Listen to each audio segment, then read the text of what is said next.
জীবনে চলতে গেলে টাকার প্রয়োজন আছে। চাহিদার থেকে অতিরিক্ত হয়ে গেলে সেটা কিন্তু কখনো কখনো অশান্তির কারণ হয়ে দাঁড়ায়। হ্যালো এভরিওয়ান, আসসালামু আলাইকুম। ওয়েলকাম টু মিরান টটার। আশা করি যে যেখান থেকে দেখছেন সুস্থ এবং ভালো আছেন। আলহামদুলিল্লাহ আমরা ভালো আছি। আজকে ব্লগটি কিন্তু সকাল থেকে শুরু করিনি। তো এখানে এই যে দুপুরে রান্নার আগ থেকে শুরু করেছিলাম, কিছু বাজার নিয়ে এসেছিলাম। কিছু বাজার বলতে খুব সামান্য বাজার, কিছু হেলেঞ্চা শাক নিয়ে কিনে নিয়েছি, কিছু ধনিয়া পাতা, কিছু কাঁচামরিচ আর পেঁপে। আমাদের এলাকাতে এটা আসলে আমরা হেলেঞ্চা শাক বলি। অঞ্চলভেদে আসলে এক এক জিনিসের কিন্তু এক এক নাম। আমাদের এলাকাতে যেমন হেলেঞ্চা নাম হিসেবে পরিচিত, হয়তো অন্য কোনো এলাকাতে অন্য নামে পরিচিত। তো রান্না করার আগে সব কিছু কোটা বাছা করে নেব। এখানে শাকগুলি বেছে নেব, ধনিয়া পাতা পরিষ্কার করে নেব, কাঁচামরিচটা বোটা ফেলে দেব। তো এই যে কাঁচামরিচ আর ধনিয়া পাতাগুলো বেছে নিয়েছি, তারপরে কিন্তু আমি শাকটাও বেছে নেব। তো রান্নার আগে আসলে সব কাটা বাছা করে নিলে কিন্তু রান্নাটা খুব দ্রুত হয়, তাড়াতাড়ি হয় এবং গোছানোভাবে রান্নাটা শেষ করা যায়। এখানে আমি কিন্তু খুব অল্প পরিমাণ কাঁচামরিচ নিয়ে এনেছি। তার কারণ হলো আমার আগের কাছে কিছু কাঁচামরিচ ঘরে আছে। আসলে এই কাঁচামরিচটা দেখলাম একদম ফ্রেশ, তার জন্য অল্প কিছু নিয়ে আসলাম, দেখে খুব ভালো লাগলো। আর তারপরে কিন্তু আমি এই যে কাটা বাছা শেষ করে কিন্তু দুপুরে রান্নায় চলে এসেছি। দুপুরে রান্নাটা কিন্তু উঠিয়ে দিয়েছি। এখানে এই যে চিচিঙ্গা ভাজি করে নিচ্ছি। চিচিঙ্গাটা আগে কেটে একটু ভাপ দিয়ে নিয়েছিলাম, তারপরে কিন্তু তেলের মধ্যে কাঁচামরিচ পেঁয়াজ দিয়ে দিয়েছিলাম, তারপরে এই যে চিচিঙ্গাটা দিয়ে দিলাম। এখানে কিন্তু আসলে রেসিপি শেখানোর কিছু নেই। আসলে আমরা ডেইলি ব্লগগুলো যখন করি, ডেইলি ব্লগে আমরা কখন কি করতেছি এটা আসলে দর্শকদেরকে বোঝানোর ক্ষেত্রে যে আমি কিভাবে করতেছি, এই জিনিসটা বোঝানোর জন্যই কিন্তু আসলে আমার বলে দেওয়া, যে কি করলাম না করলাম এটাই কিন্তু আসলে বলে দেওয়া। আর এখন যারা আমার ভিডিওতে ক্লিক করেছেন এবং ভিডিওটি দেখা শুরু করেছেন, তারা প্লিজ ছোট্ট একটি লাইক দিয়ে আমার ভিডিওটি কন্টিনিউ করবেন। আপনাদের ছোট্ট একটি লাইক পারে আমাকে আপনাদের মতো আরও কয়েকজনের কাছে পৌঁছাতে। আজ যারা আমার চ্যানেলটি প্রথম ভিজিট করছেন, আমার ভিডিওর কোথাও কোনো অংশ যদি একটু ভালো লেগে যায়, প্লিজ আমার চ্যানেলটি সাবস্ক্রাইব করে আমার পাশেই থাকবেন। আর ইতিমধ্যে যারা এই কাজগুলো করে ফেলেছেন তাদেরকে জানাই অসংখ্য ধন্যবাদ। তো কথা বলতে বলতে কিন্তু আমার চিচিঙ্গা ভাজিটা হয়ে গেছে। তো আর ওই পাশে দেখিয়েছিলাম ডাল সিদ্ধ করে নিয়েছি। ডাল সিদ্ধ করে ঘোটা দিয়ে কিন্তু কিছুটা পরিমাণ কাঁচামরিচ দিয়েছি। আসলে আমরা যখন ভাজি পোড়া করি তখন কিন্তু ভাজি পোড়াতে বেশি তেল না দিলে কিন্তু ভাজিটা দেখতেও যেমন সুন্দর লাগে না, খেতেও কিন্তু মজা লাগে না। তো ভাজিটার ক্ষেত্রে সবসময় আমরা একটু বেশি তেল দিয়ে থাকি। আর কিন্তু বেশি তেল খাওয়াটা কিন্তু আমাদের শরীরের জন্য অনেকটাই ক্ষতিকর।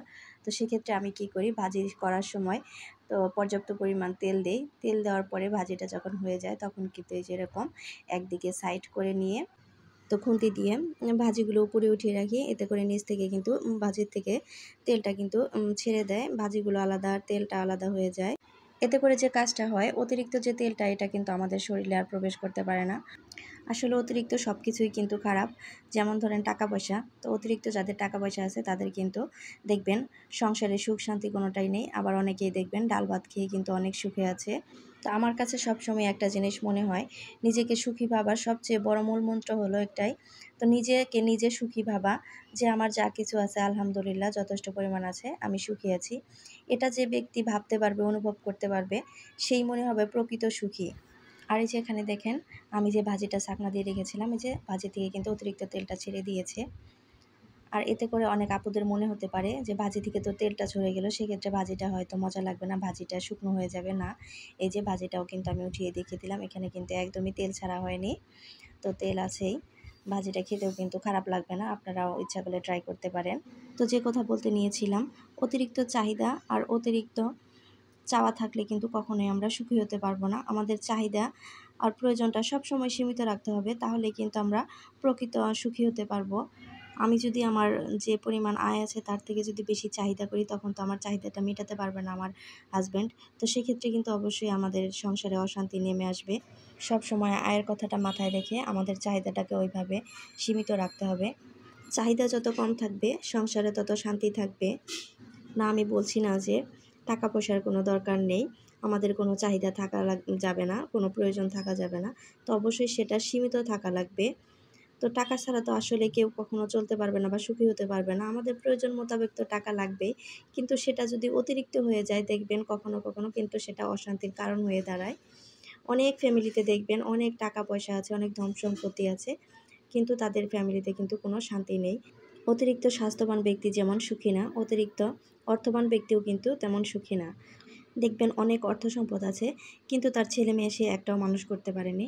তো এর চেয়ে ব্যর্থতার মনে হয় না আর কোনো কিছু আছে। তো তো অনেক অর্থ সম্পদ দিয়ে কী হবে, অর্থ সম্পদ কিন্তু একদিন শেষ হয়ে যাবে।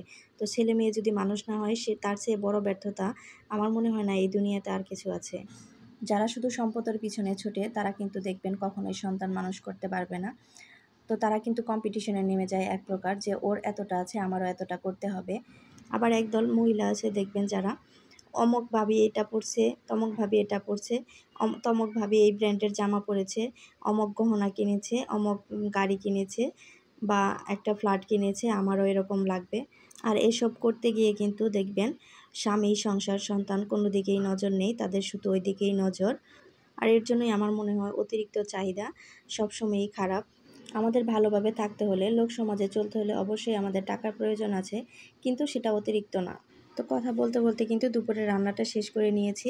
আসলে যতক্ষণ সময় কথা বললাম এতক্ষণে তো আর রান্নাটা শেষ হয়নি। তো এতক্ষণে রান্নাটা শেষ হলে তো অনেক ভালো হতো, ম্যাজিকের মতো কাজ হয়ে যেত। তো আমাদের মহিলাদের কিন্তু আর এত কষ্ট করতে হতো না। তো যতক্ষণ সময়ই লাগুক, এতক্ষণ সময় তো আর ভিডিও করা যাবে না। এতক্ষণ সময় ভিডিও করতে গেলে আমারও কষ্ট হবে, যারা দেখবে তাদেরও কষ্ট হবে। এখানে কিন্তু এই যে রুবামার জন্য আমি প্লেটটা সাজিয়ে নিয়েছিলাম একদম সাধারণ খাবার দিয়ে। তো আমি যা যা আজকে রান্না করেছি সেটা দিয়ে কিন্তু আমি রুবামাকে আজকে খাইয়ে দিব। তো একটু শুধু সুন্দর করে সাজিয়ে ডেকোরেশন করে দিয়েছি। অনেক সময় দেখবেন অতি সামান্য জিনিসকে কিন্তু অসাধারণ করে তোলা যায়। বাচ্চাদের ক্ষেত্রে কিন্তু দেখা যায় এরা শাকসবজি, ডাল এগুলো খেতে চায় না। এরা কিন্তু চিকেনটাই বেশি পছন্দ করে। তো যখন এরকম সাধারণ খাবার রান্না করি আমি, তখন কিন্তু রুবামাকে একটু এইভাবে ডেকোরেশন করে সাজিয়ে দেই। তো তখন কিন্তু খুব আকর্ষণীয় দেখা যায়, এটা দেখে কিন্তু ও খুব খুশি হয়ে খাবারটা খেয়ে নেয়। তো রুবামাকে আমি ছোট সময় থেকে এমনভাবে আসলে সব কিছুতে অভ্যস্ত করেছি, যাতে পরিস্থিতি কখন কি হবে সেটা তো আর বলা যায় না। সব সময় যে পোলাও মাংস খেতে পারবে এমনটা না, আবার সব সময় যে ডাল ভাত খেতে হবে এটাও না। তো তার জন্য কিন্তু আমি রুবামাকে ছোট সময় থেকে সকল প্রকার খাদ্য দিয়ে অভ্যস্ত করে ফেলেছি। তো এখন যদি রুবামাকে আমি একটু আলু ভর্তা করে দেই, একটু ঘি দিয়ে মেখে দেই, তো ওটা দিয়েই কিন্তু ও মজা করে ভাত খেয়ে নেয়। আসলে আমাদের জীবনে কখন কোন সময় আসবে এটা কিন্তু আমরা কেউ বলতে পারি না। তো পরিস্থিতি যেমনই হোক, খারাপ হোক বা ভালো হোক, আমরা যেন সবসময় সেটা মোকাবেলা করতে পারি।